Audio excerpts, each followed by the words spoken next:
Avis vascular centre మన దేశంలోనే the best varicose vein hospital. How romantic you are on sets or behind the camera?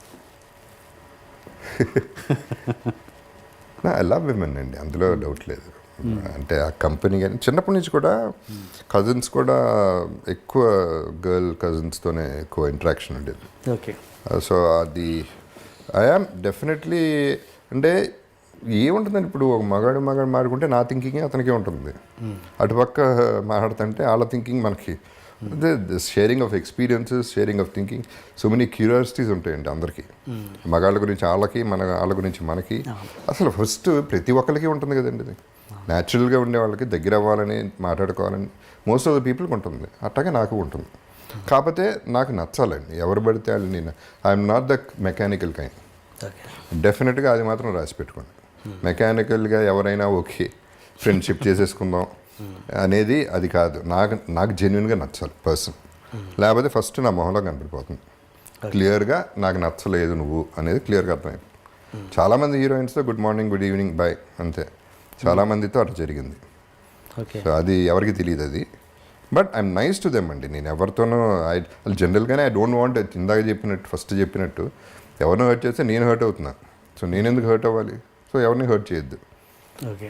And అట్లాగే heroines నచ్చిందంటే okay, వాళ్ళ friendship ఇద్దరికి ఒకళ్ళ company నచ్చి we are talking to each other అంటే ఇక yes of course I am close to them. అంటే ఒక అమ్మాయి అబ్బాయి క్లోజ్గా మూవ్ అవుతూ ఏ రిలేషన్ లేకుండా ఉండొచ్చా రియల్ లవ్లో? ఎందుకు ఉండకూడదు అంటే love depends upon love. Love ఎటువంటిది అనేది కూడా ఉంటుంది కదా. లవ్ ఇస్ డ్రైవింగ్ టువర్డ్స్ సెక్సా లేకపోతే ఇట్ ఇస్ ప్యూర్ లవ్ అనేది చాలా తేడా ఉంటుంది. ఫ్రెండ్షిప్కి చాలా తేడా ఉంటుంది. ఓకే. ఇప్పుడు రమ్య కృష్ణ నేను బెస్ట్ ఫ్రెండ్స్ అండి. ఓకే. అని ఏంటి మేమిద్దరం ప్రేమించుకోవట్లేదే. Okay. It is not that. It is కొంతమంది కొన్ని ఇప్పుడు as a well wisher Ramya was there for me for so many situations. ఇక్కడ ఆడ మగ అనేది పక్కన పెట్టేయండి. అసలు why should we think only in that angle? ఇక్కడ ఫ్రెండ్షిప్ ఎందుకు? తను నాకు అంత వాల్యూ వస్తుంది, నేను తనకి అంత వాల్యూ ఇస్తాను. బికాస్ తనకు అవసరమైనప్పుడు నేనున్నాను, నాకు అవసరమైనప్పుడు తను ఉంది. Like two men being together. Okay. అట్లా కూడా ఉండొచ్చు అంటున్నాను. ఓకే. ఒక రకంగానే ఉండాలని రూల్ లేదండి. ఎంతమంది మీ ప్రీవియస్ హీరోయిన్స్ ఎంతమంది మీకు టచ్లో ఉంటారు? హార్డ్లీ అండి. అసలు నేను జనరల్గా ఎవరితో టచ్లో ఉన్నా వెరీ బ్యాడ్ కమ్యూనికేషన్ అది. ఫోన్లో టచ్లో ఉన్నా and I don't believe in hi how are యూలు అట్లాంటివి అని అసలు నాకు నమ్మకం లేదు. అంటే ఆ ఫార్మాలిటీస్ లేవండి అసలు నాకు. బట్ ఏంటంటే కలిసినప్పుడు మళ్ళీ we are good friends, that's all. టచ్లో అయితే దాదాపు ఎవరుతున్నాం. ఓకే.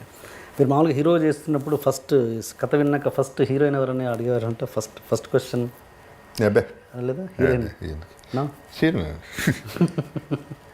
హీరోయిన్? ఇప్పుడు హీరోయిన్లో ఇప్పుడు ఒకటండి, సినిమా చేస్తేనే హీరోయిన్ నాకు క్లోజ్ అవుతుందా? What is the rule? చాలా మందితో ఇప్పుడు త్రిష అంటే నాకు చాలా ఇష్టం. త్రిషతో నేను సినిమా చేయలేదు, కానీ మీ ఫ్రెండ్సే. ఓకే. That's all. దానికి ఇది సంబంధమే. ఓకే. మర్చిపోయాను ఇంకో విషయం, ఇంట్రెస్టింగ్ విషయం. మీరు మామూలుగా ఈ సెట్లో హీరోగా ఉన్నప్పుడు వాకీ టాకీలు ఎక్కువ వాడేవాళ్ళంట, నాట్ ఫోన్స్ అంట. హీరోయిన్ దగ్గర ఒకటి, మీ దగ్గర ఒకటి, అలా లేదా? వాకీ టాకీ కొనే లేదు లైఫ్లో.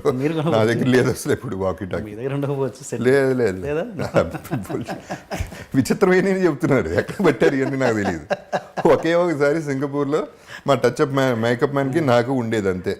అది కూడా ఎక్కడో పోయింది, దాని సంగతి మర్చిపోయాం అసలు కంప్లీట్గా. అది పాత ఇంట్లో ఎక్కడో మిస్ అయిపోయింది. అది ఒకేసారి జరిగింది. అది కూడా మా మేకప్ మ్యాన్కి నాకు జరిగింది. ఓకే. ఓకే.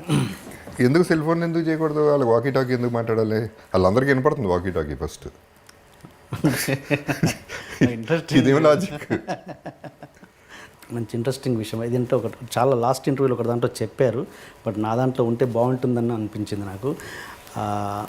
లైఫ్ మనకు వచ్చిన కష్టం ఏంటి అన్న దాని విషయంలో ఒక క్యాన్సర్ పేషెంట్స్ లిఫ్ట్లో కలిసిన అదొక ఇన్సిడెంట్ ఇది చెప్పారు ఒక ఇంటర్వ్యూలో. నాకు బాగా నచ్చింది. మన ఇంటర్వ్యూలో కూడా ఉంటే బాగుంటుంది అనిపించింది. ఒకసారి అది మన ప్రేక్షకుల కోసం చెప్పండి. చాలా వరకు నా లైఫ్ చేంజ్ అయిందండి ఆ రోజు, ఆ మూమెంట్. లిటరల్గా అదే ఇందాక చెప్పిన కంపారిజన్ అలాగే వచ్చింది. ఇందాక చెప్పా కదా మనం ఇక్కడ ఉన్నాము. సో నేను కంప్లీట్గా నమ్మేది బాధ ఏడుపు అనేది రావాల్సింది ఎవరన్నా పోతున్నప్పుడో పోయినప్పుడో అనేది అప్పుడు బాధపడటంలో తప్పలేదు. లేకపోతే కన్నీటికి వాల్యూ చాలా ఎక్కువ ఉంది, ఊరినే కన్నీళ్ళు కార్చేయడం కాదు. సో ఈ సిచ్యువేషన్లో మనోహరం అనే సినిమా అప్పుడు నా డైలమాలో అప్పుడే పడ్డాను నేను నా కెరియర్ గురించి. ఓకే. సో దాదాపు నేను కళ్ళం నీళ్ళు పెట్టుకుని లిఫ్ట్ ఎక్కి almost verge of crime, okay. షార్ట్కి వెళ్తున్నా పైకి. అదే లిఫ్ట్లో ఒక లేడీ చిన్న బేబీ, ఇన్ఫెంట్ బేబీతో వస్తే నాకేదో డౌట్ వచ్చి ఏంటమ్మా పాపకి అని అడిగి, క్యాన్సర్ అండి, కొన్ని నెలలే బతుకుతుందో నాళ్ళు బతుకుతుందో తెలీదు. అప్పుడు ఐ ఫెల్ట్, అప్పుడు ఐ కిక్ మై యాస్ అంటారు ఇంగ్లీష్లో.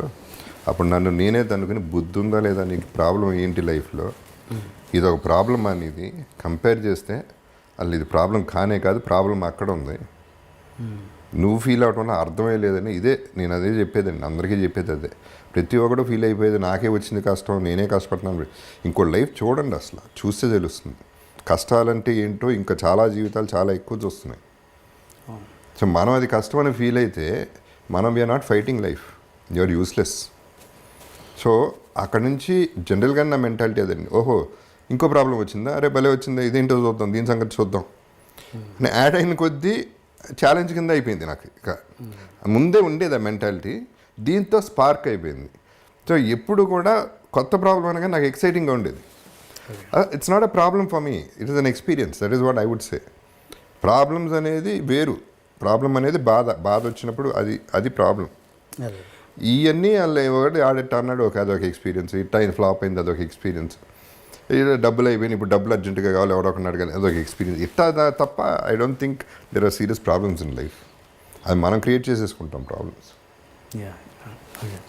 అండ్ మీరు మామూలుగా హిట్స్ వచ్చినా ఫ్లాప్స్ వచ్చినా అన్నయ్య మీరు థియేటర్ దగ్గరికి వెళ్ళి చూసి ఫ్లాప్ అన్నా కూడా పార్టీలు చేసుకున్నారు బిగినింగ్లో అదే జరిగేది. Yeah that happen. ఓకే ఇంకో ఫ్లాపా మళ్ళీ పార్టీ చేస్తున్నారండి. ఓకే హిట్ అయితే చేసేవాళ్ళు, హిట్ అయినా పార్టీ. హిట్ అవ్వడానికి చాలా కాలం పట్టిందిగా. అచ్చా, very beginning this is beginning stage. Okay.